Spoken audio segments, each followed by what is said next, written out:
Bulletin की शुरुआत करते हैं। शराब घोटाला का मामला है। निलंबित आईएएस विनय चौबे और तत्कालीन संयुक्त उत्पाद आयुक्त गजेंद्र सिंह समेत 5 की न्यायिक हिरासत यहां पर बढ़ी है। निलंबित आईएएस विनय चौबे, गजेंद्र सिंह, सुधीर कुमार दास, सुधीर कुमार और नीरज कुमार सिंह की वीसी के जरिए पेशी हुई है।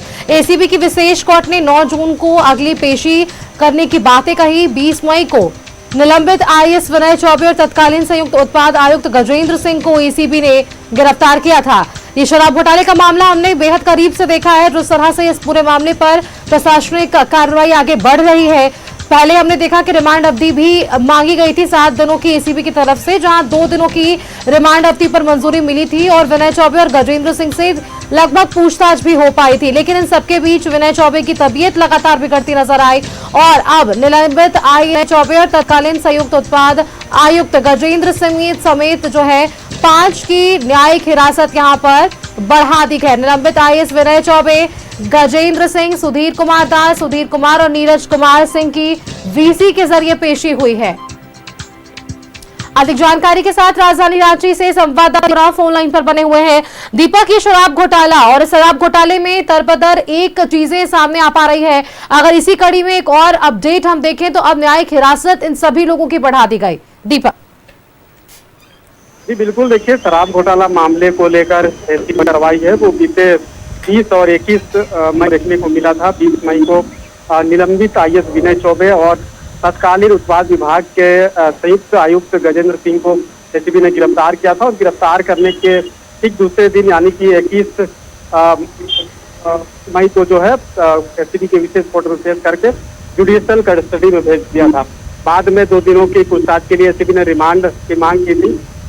2 दिन गजेंद्र सिंह से पूछताछ हुई थी, 1 दिन विनय चौबे से पूछताछ हुई थी। तो जब कोर्ट में पेशी किया गया था उस दिन 3 जून तक के लिए न्यायिक हिरासत में जेल भेज दिया गया था। वहीं अगर आप देखें तो जीएम फाइनेंस, जो उत्पाद विभाग के जीएम फाइनेंस, जो तत्कालीन जीएम फाइनेंस है सुधीर कुमार दास और वर्तमान जीएम फाइनेंस सुधीर कुमार के अलावा नीरज कुमार सिंह को भी एसीबी ने गिरफ्तार किया था और इनको भी जो है 3 जून तक के लिए न्यायिक हिरासत में जेल भेज दिया गया था। तो आज पेशी न्यायिक हिरासत की जो अवधि है वो पूरा हो रहा था, लिहाजा सभी की वीसी के जरिए पेशी हुई और अगले 9 जून तक के लिए सभी की जो न्यायिक हिरासत। दीपक, यहाँ पर एक सवाल जुड़ जाता है, जिस तरह से न्यायिक हिरासत इनकी अवधि जो है वो बढ़ा दी गई, क्या रिमांड अवधि की वापस से मांग हो सकती है एसीबी की तरफ से? क्योंकि पिछले 2 दिनों की अगर हम बात करें तो यहाँ विनय चौबे से 1 दिन ही पूछताछ हो पाई थी उनकी तबीयत खराब होने के कारण। तो क्या ये संभव है कि एसीबी और भी रिमांड अवधि की मांग कर सकते हैं? बिल्कुल, देखिए अगर एसीबी को लगता है इस मामले में पूछताछ करना जरूरी है तो वो कोर्ट में एक रिमांड पिटीशन देकर के रिमांड की मांग कर सकता है। जब 2 दिन के लिए पूछताछ के लिए रिमांड की स्वीकृति कोर्ट से मिला था और 2 दिन जो है गजेंद्र सिंह से पूछताछ हो पाई थी, लेकिन विनय चौबे से महज 1 ही दिन पूछताछ हो पाई थी। दोनों को जब कोर्ट में पेश किया गया था फिजिकल तौर पे, तो उस दरमियान एसीबी के द्वारा रिमांड अवधि बढ़ाने की मांग नहीं की गई थी। तो अगर भविष्य में आने वाले समय में कुछ दिनों में अगर एसीबी को लगता है कि पूछताछ करना इन लोगों से जरूरी है, पूछताछ में कई खुलासे हो सकते हैं, तो वो रिमांड पिटीशन देकर के रिमांड की मांग कर सकते हैं। चूंकि जिस तरीके से अभी इस मामले की एसीबी जांच कर रही है, कई लोगों को एसीबी कार्यालय में बुला करके पूछताछ की जा रही है, तो कई कड़ियां जो है वो जुड़ती है जब कई लोगों को पूछताछ करती है।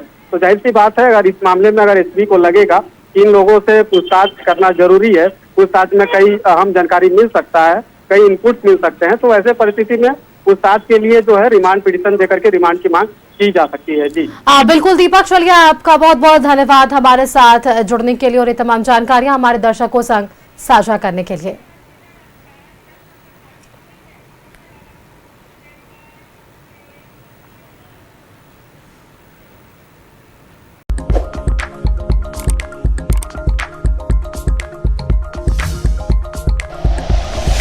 Like and share videos, subscribe करें हमारा चैनल और प्रेस करें बेल आइकॉन। न्यूज़ 11 भारत, सच है तो दिखेगा।